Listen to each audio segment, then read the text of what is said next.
We are back with more My Southern Home, and I'm here with Brad Dobson with Savoy House. And Brad, I can't tell you how excited I am to have a conversation with you about fans, because you think that when you're going out to buy a fan, you just buy one, but that's not the case. Well, Kimberly, there's more to it than that. You want to make sure that your fan is appropriately sized for the space. In addition to style and the aesthetics of the room, you want to make sure that that fan is set up to perform optimally. So you want to make sure that you take into consideration the overall size of the space of the room, in addition to the ceiling height as well, so that you make sure that you get that fan positioned properly in the space for maximum performance and the cooling effects and the comfort level of the space that ceiling was there to provide. So mechanically, why do all those things matter? Well, what it comes down to really is airflow. And the evaporative cooling effect that a ceiling fan provides is really what you're going after. It doesn't change the temperature of the room at all. It doesn't change the humidity or anything else. What it does is move air through the space to keep it fresh, and also to make sure that you're comfortable in your space while you're using your fan.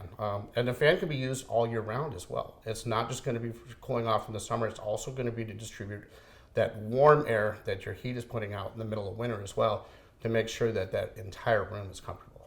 So we're in a pretty large size footprint for a master bedroom, and this homeowner went with a fandelier.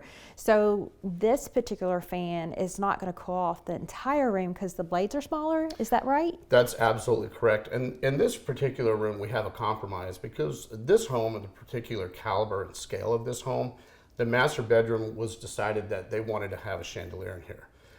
The nice thing is that this chandelier actually conceals a fan within it, so you get the best of both worlds, and you're able to have the performance of having a ceiling fan over the bed, which is comfortable for people through the night, obviously to maintain the temperature of the room and their comfort level while they're sleeping, at the same time maintaining the style aesthetic that goes with the caliber of the home.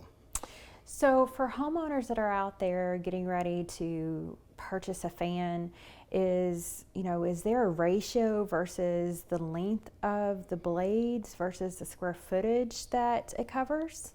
It is. The size of the room is going to determine the overall diameter of the size of the fan. Okay, that's interesting. So is there a ratio? There is a ratio. We've got professionals that are going to look at a table, and basically it's also going to take into consideration your ceiling height.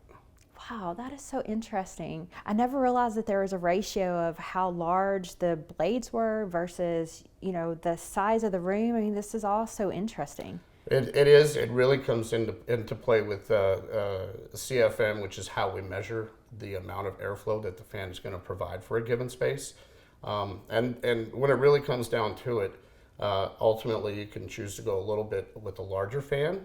And you can use what they call high volume, low speed, so you can use a larger fan oftentimes, and you don't have to spin it quite as fast as you would a smaller fan.